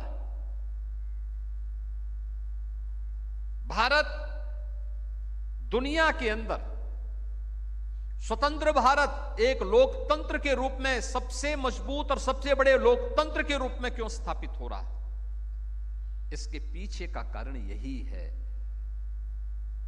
जो हम लोगों ने उस विराट व्यक्तित्व के अंदर देखा था, जो महारानी अहिल्याबाई होलकर के समय में हम सबको देखने को मिलता है, या जो हमें 1500 वर्ष पहले आदि शंकर के द्वारा स्थापित 4 पीठों के माध्यम से देखने को मिलता है। आदि शंकर का जन्म केरल में होता है। केरल में जन्म लेने वाला एक सन्यासी मात्र 32 वर्ष की आयु जीता है, लेकिन भारत की सांस्कृतिक एकता के लिए देश के अंदर 4 कोनों में 4 पीठों की स्थापना कर देता है। कोई भी राजनीतिक ताकत उन्हें वहां पर इन धार्मिक स्थलों को रोकने से वंचित नहीं करता, रोकता नहीं, कोई बाधा नहीं खड़ी करता, बल्कि नेतृत्व उन्होंने दिया। उस समय की राजनीतिक ताकतें, राजे रजवाड़े उनके साथ जुड़ करके उसे भव्य स्वरूप देने में अपना योगदान दिए। महारानी अहिल्याबाई होलकर ने अपने स्वयं के द्वारा संचित धनराशि से इन मंदिरों का पुनरुद्धार किया था, जो गुलामी के उस कालखंड के दौरान विदेशी आक्रांताओं की क्रूरता और विभत्स और बर्बर कार्रवाई का शिकार हुए थे। उन सब की उनकी पुनर्स्थापना करने के लिए उन्होंने उस कालखंड में जिस भाव के साथ इस अभियान को अपने हाथों में लिया, आज उसी का परिणाम है जब काशी विश्वनाथ मंदिर को एक भव्य स्वरूप काशी विश्वनाथ धाम के रूप में पुनर्स्थापित करने का कार्य प्रधानमंत्री मोदी जी के कर कमलों से प्रारंभ हुआ। 13 दिसंबर 2021 को तब प्रधानमंत्री मोदी जी ने इस बात का उल्लेख किया था। उस समय भी उल्लेख किया था कि महारानी अहिल्याबाई होलकर ने जो कार्य सैकड़ों वर्ष पहले काशी में करके दिखाया था, आज ये उसी की कड़ी का एक विस्तार है। यह महारानी अहिल्याबाई होलकर के प्रति हमारी विनम्र श्रद्धांजलि है, उनकी स्मृतियों को हमारा एक विनम्र नमन है, क्योंकि उस कालखंड में देश गुलाम था, विदेशी आक्रांताओं से देश छत-बिछत था, लेकिन उस कालखंड में बिना किसी भय के, बिना किसी प्रवाह के सनातन धर्म की पुनर्स्थापना के जिस बृहत्तर अभियान को, जिस पवित्र अभियान को उन्होंने अपने हाथों में लिया था, वह पवित्र अभियान सार्थक रूप से आगे बढ़ता हुआ दिखाई दिया। और उसी कड़ी को स्वतंत्र भारत में कभी लौह पुरुष सरदार वल्लभ भाई पटेल ने सोमनाथ के मंदिर के पुनरुद्धार के माध्यम से किया, और उसी कार्यक्रम को प्रधानमंत्री मोदी जी ने इस 21वीं सदी के पूर्वार्ध में ही काशी विश्वनाथ धाम को भव्य स्वरूप दे करके अयोध्या में राम जन्मभूमि पर भगवान राम के भव्य मंदिर को निर्माण करा करके, एक नई अयोध्या का दर्शन करवा करके आज एक श्रृंखला आगे बढ़ती भी जा रही है। अब आप जाकर के देखते हैं कि मां विंध्यवासिनी धाम का ये भव्य स्वरूप, अनुमान करिए महाकुंभ का आयोजन इस बार प्रयागराज में हुआ था, और महाकुंभ के इस आयोजन में देश और दुनिया का कोई भी ऐसा सनातन धर्मावलंबी ही नहीं, बल्कि अन्य जिज्ञासु भी, जिनके मन में कुछ अच्छा देखने करने की हमेशा एक भाव रहते हैं, उन सभी लोगों ने प्रयागराज में आकर के मां गंगा, मां यमुना और मां सरस्वती की त्रिवेणी में डुबकी लगा करके पुण्य के वे भागीदार भी बने, और उन्होंने वह भव्य और विहंगम दृश्य देखा है महाकुंभ का, जो सनातन धर्म की एक झांकी को प्रस्तुत करता हुआ दिखाई दे रहा था। लेकिन महाकुंभ में आने वाला श्रद्धालु इस भाव के साथ कि हम प्रयागराज जाएंगे, महाकुंभ का स्नान के पुण्य भागीदार तो बनेंगे ही, लेकिन हमें यहां से अयोध्या और काशी भी जाना है, हमें नैमिषारण्य भी जाना है। आप याद करिए, अगर काशी, अयोध्या, नैमिषारण्य या चित्रकूट में उस प्रकार की सुविधा समय रहते हुए नहीं दी गई होती, क्या हाल होते, किस प्रकार की स्थितियां हुई होती। देश के अंदर पहली बार देखने को मिला, सुदूर दक्षिण से, तमिलनाडु से, केरल से, कर्नाटक से, आंध्र प्रदेश से, तेलंगाना से, पूर्वोत्तर के राज्यों में अरुणाचल से, मणिपुर से, मेघालय से, मिजोरम से, उत्तर में जम्मू कश्मीर से, हिमाचल से, और नेपाल और भूटान से भी, दुनिया के 100 से अधिक देशों से आने वाला श्रद्धालु और पर्यटक इस बात का साक्षी बना है कि महाकुंभ के बहाने उसे अयोध्या और काशी के दर्शन करने का भी सौभाग्य प्राप्त हुआ। और भव्य स्वरूप देख करके, जब ये भव्य स्वरूप देख रहा था, जब कोई भी काशी विश्वनाथ धाम में आता है, दर्शनार्थ कर आता है, तो वह महारानी अहिल्याबाई होलकर के प्रति अपनी कृतज्ञता ज्ञापित करने से नहीं चूकता, वहां जरूर आता है। आज जब हम महिला सशक्तिकरण की बात करते हैं और प्रधानमंत्री मोदी जी के द्वारा महिला सशक्तिकरण के लिए किए जाने वाले कार्यक्रमों की श्रृंखला को आगे बढ़ाने की बात आती है, तो नारी शक्ति वंदन अधिनियम के साथ साथ लखपति दीदी का अभियान भी उसी कड़ी का एक हिस्सा है, जो महिला स्वावलंबन का एक नया उदाहरण है।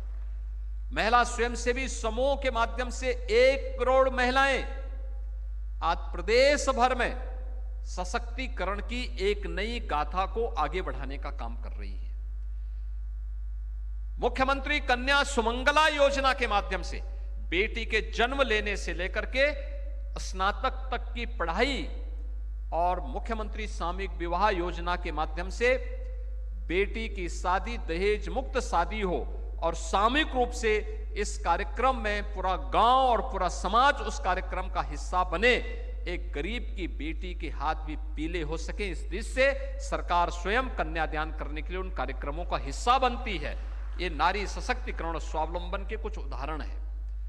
बेटी बचाओ बेटी पढ़ाओ से लेकर के खेलो इंडिया खेलों का कार्यक्रम हो, फिट इंडिया मूवमेंट का कार्यक्रम हो, या फिर नारी शक्ति वंदन अधिनियम, ये सभी कार्यक्रम जहां महारानी अहिल्याबाई होलकर की उस श्रृंखला को आगे बढ़ाने का एक क्रम है, जो एक आत्मनिर्भर और विकसित भारत की आधारशिला बनेंगे।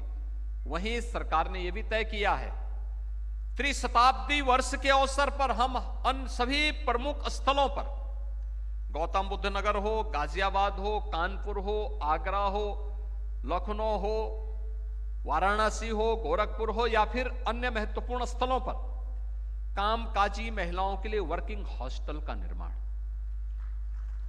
आप देखते होंगे अब महिलाएं हर एक क्षेत्र में आगे बढ़ चुकी है, हर एक क्षेत्र में उन्होंने अपनी उपस्थिति दर्ज की है।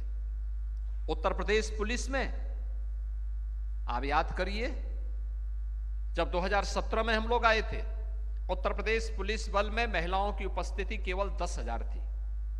और आज मुझे बताते हुए प्रसन्नता है कि मात्र 8 वर्ष में ये डबल इंजन की सरकार उत्तर प्रदेश में महिलाओं की यानी महिलाओं की उपस्थिति आज वहां पे लगभग 40,000 महिलाएं कार्य कर रही हैं, यानी पुलिस बल का हिस्सा बनी है, जिसमें एक सामान्य कांस्टेबल से लेकर के और एडिशनल डीजी स्तर तक की अधिकारी महिलाएं आज कार्य कर रही हैं, अलग अलग पदों पर कार्य कर रही हैं। ये सभी चीजें बताती हैं कि जब प्रयास किया गया उस प्रयास के सार्थक परिणाम भी सामने आए हैं। उत्तर प्रदेश में पहले जो 15% महिलाएं कामकाजी व्यवस्था के साथ जुड़ पाई थी, आज उनकी संख्या बढ़ करके अब 35% से ऊपर हो चुकी है। इन 8 वर्षों में लगातार इसे बढ़ाने का प्रयास किया जा रहा है। और हम लोगों ने तो कह रखा है कि पुलिस बल में भर्ती होगी तो उसमें कम से कम 20% बेटियों के लिए आरक्षित होना ही चाहिए, उनकी उपस्थिति वहां होनी ही चाहिए। और आज उसका परिणाम हमारे सामने दिखाई दे रहा है। मिशन शक्ति का अभियान भी उसी श्रृंखला का एक हिस्सा है।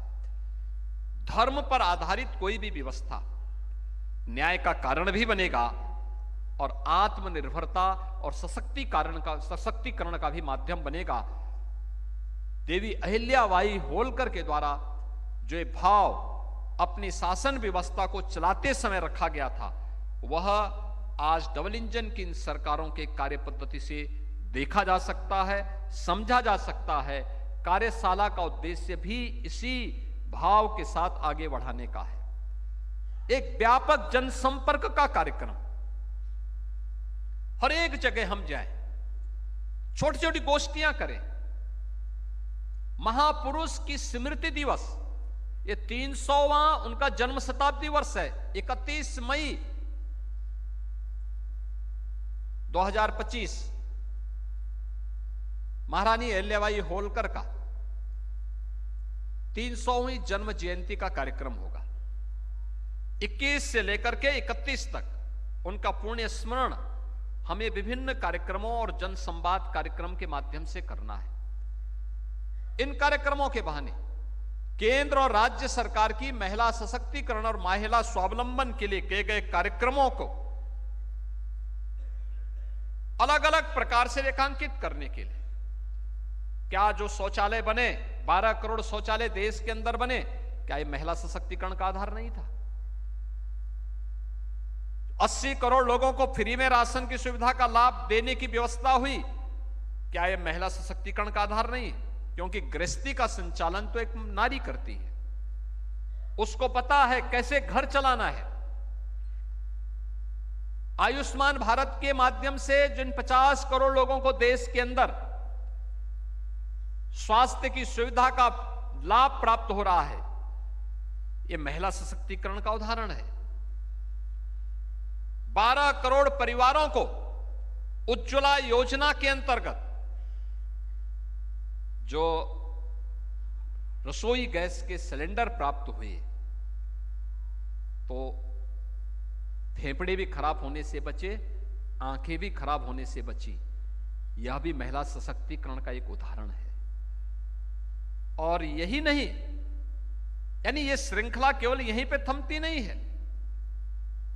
ये भारतीय जनता पार्टी की डबल इंजन सरकार ने नारी वंदन अधिनियम के माध्यम से जिस कार्यक्रम को प्रधानमंत्री मोदी जी ने पंचायत से लेकर के संसद तक अब उनकी 33% उपस्थिति अनिवार्य हो, इसको एक गारंटी के रूप में दे दिया है।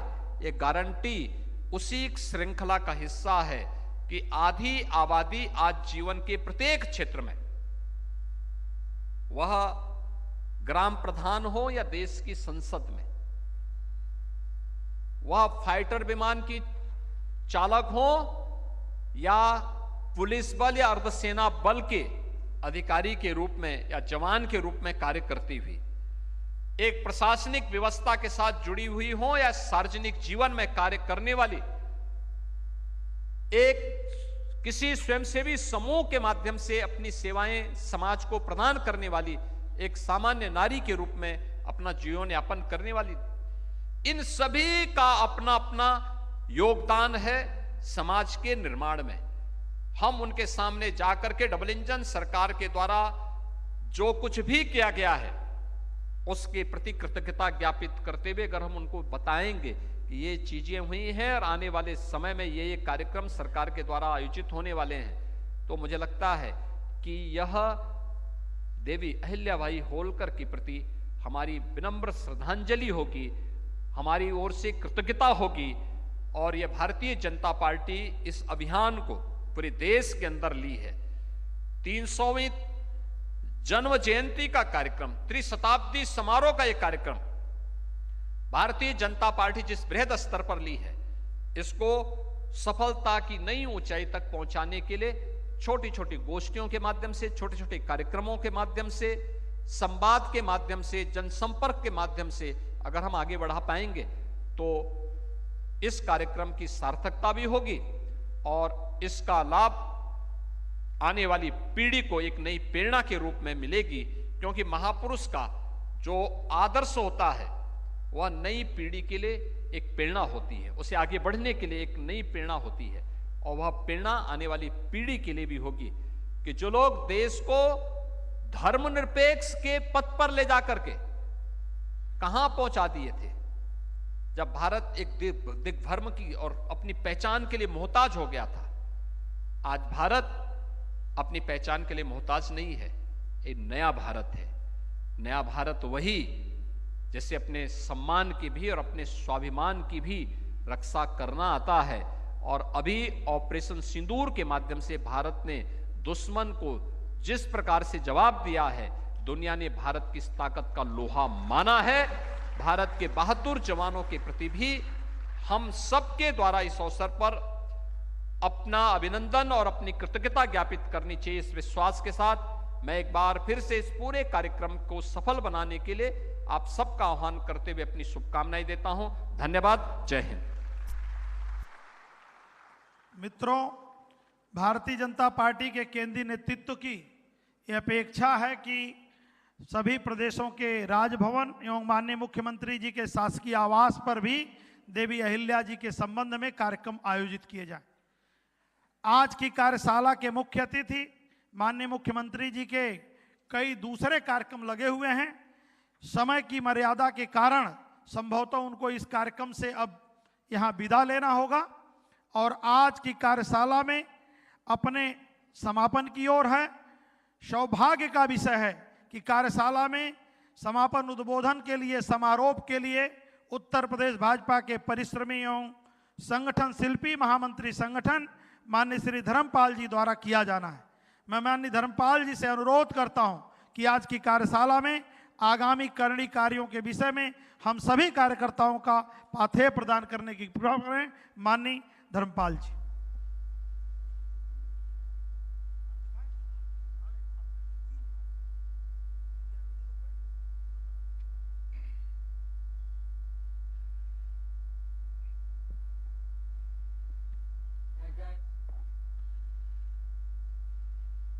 पुण्य श्लोक अहिल्याबाई चल रहा है ना। पुण्य श्लोक अहिल्याबाई होलकर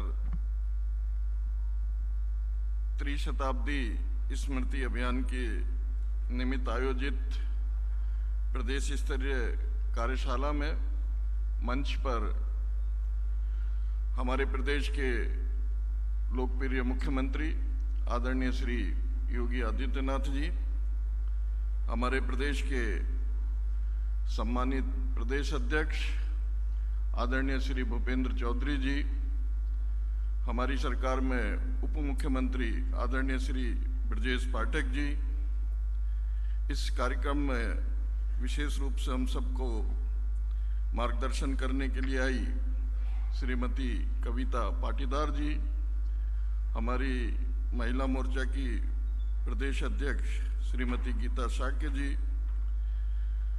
संजय राय जी और इस कार्यशाला में सहभागी हमारे सभी प्रदेश के पदाधिकारीगण, हमारे जिलाध्यक्ष, जिला प्रभारी और इस अभियान के निमित्त बनी हमारी क्षेत्र की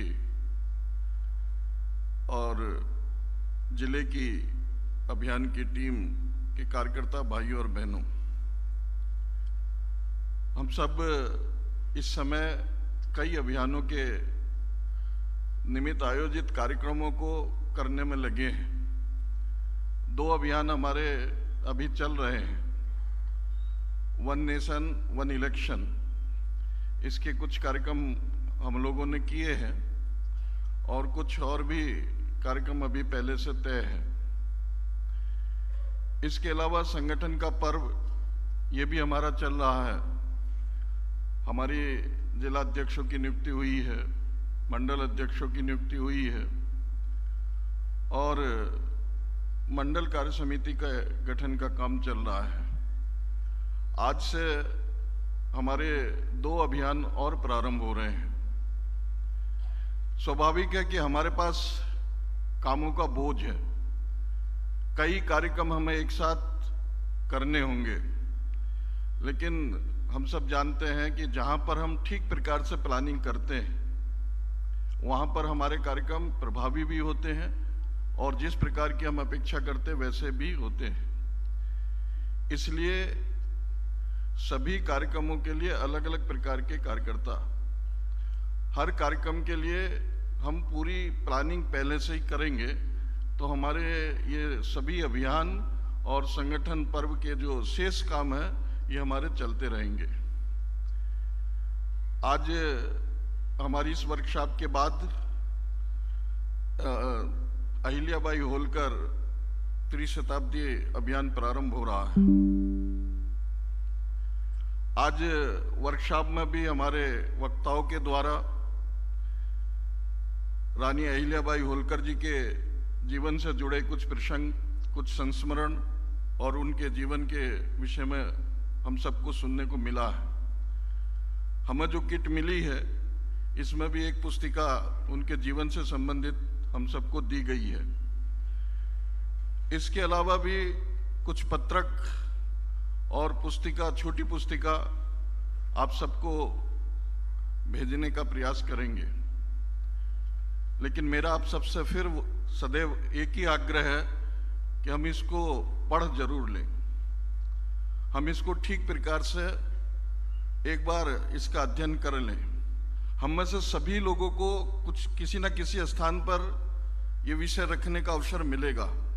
संगठन की ओर से हम सबकी योजना भी बनी है, इसलिए हम क्या विषय रखना चाहते हैं, उनके जीवन से संबंधित क्या दिशा हम देना चाहते हैं, ये ठीक प्रकार से हम तैयारी करेंगे तो अच्छा रहेगा।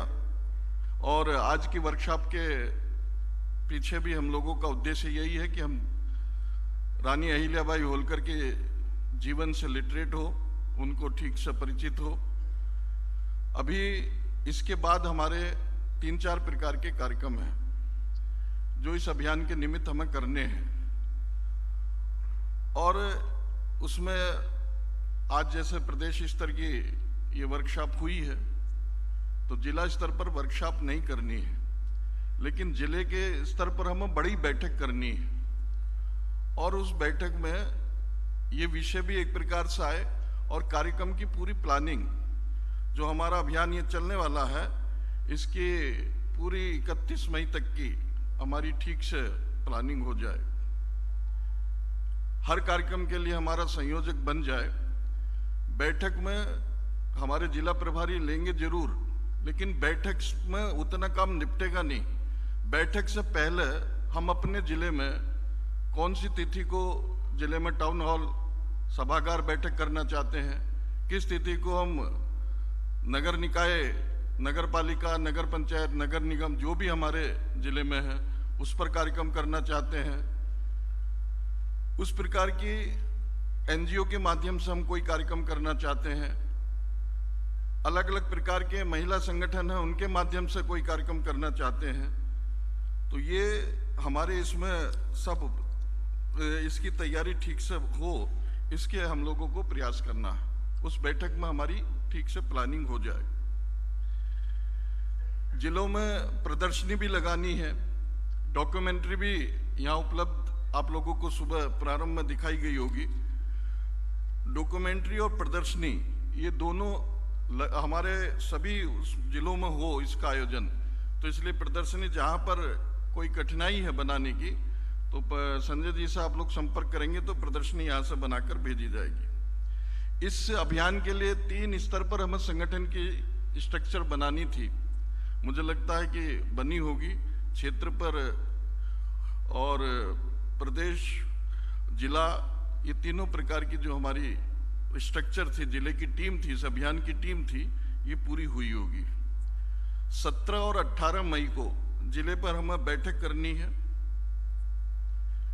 यहाँ से जाने से पहले अच्छा होगा कि सभी जिलाध्यक्ष अपनी बैठक का स्थान, तिथि ये तय करके जाएंगे तो बता देंगे तो अच्छा रहेगा। उस बैठक में जो हमारी अभी नई कार्य समिति गठित नहीं हुई है, लेकिन पुरानी जो जिले की कार्य समिति है उसके जिला पदाधिकारी और अभियानों के हमारे जिले की टीम, महिला मोर्चा की जिलाध्यक्ष और महिला मोर्चा की महामंत्री जिले की, मंडल अध्यक्ष और मंडल के महामंत्री, ये उस बैठक में अपेक्षित रहेंगे।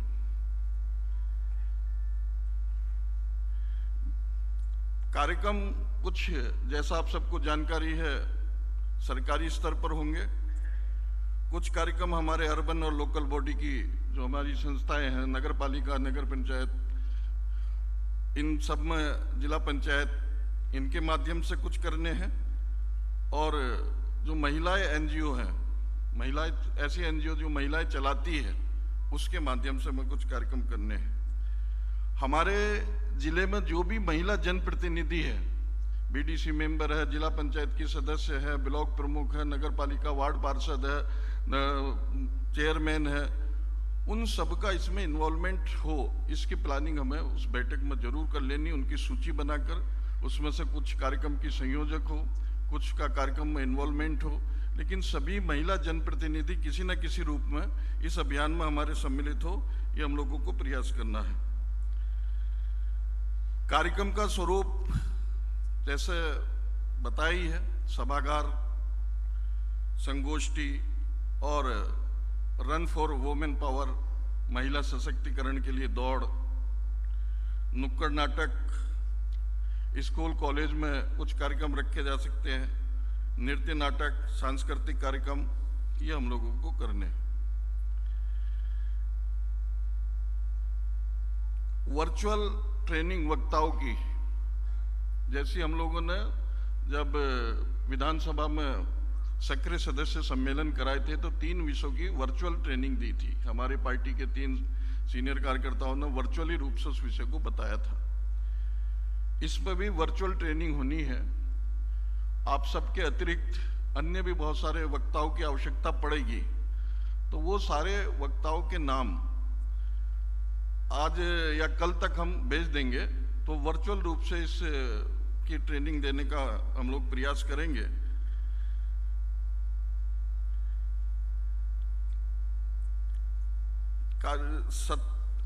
तो इस प्रकार ये जो हमारे कार्यक्रम है, जैसा मैंने बताया कि कार्यक्रम की प्लानिंग 31 मई तक की हम ये जिला बैठक में तय करके तुरंत भेज दें, और इससे संबंधित जो भी लिटरेचर आप अपने स्तर पर भी बनवाना चाहे वो भी प्रदेश की ओर से आप लोगों को उपलब्ध कराने का प्रयास करेंगे।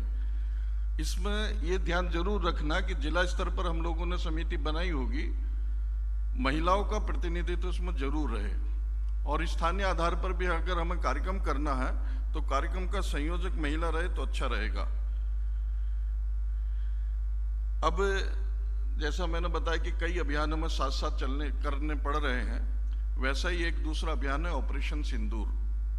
ऑपरेशन सिंदूर से हम सब जानते हैं कि पहलगांव में जिस प्रकार से आतंकवादी हमला हुआ था, और उस आतंकवादी हमले के बाद हमारी माननीय प्रधानमंत्री जी ने पूरे देश की जनभावनाओं को देखते हुए उनसे बदला लिया है। तो प्रधानमंत्री जी के सम्मान में सेनाओं को धन्यवाद की दृष्टि से तिरंगा यात्रा निकालने का एक अभियान और हम लोग आज से शुरू कर रहे हैं। आज माननीय मुख्यमंत्री जी, माननीय प्रदेश अध्यक्ष जी के नेतृत्व में प्रदेश में एक तिरंगा यात्रा निकली है। उसी प्रकार की तिरंगा यात्रा हमारी 15 मई को जो हमारे कमिश्नरी सेंटर है, महानगर है, उस पर निकालनी है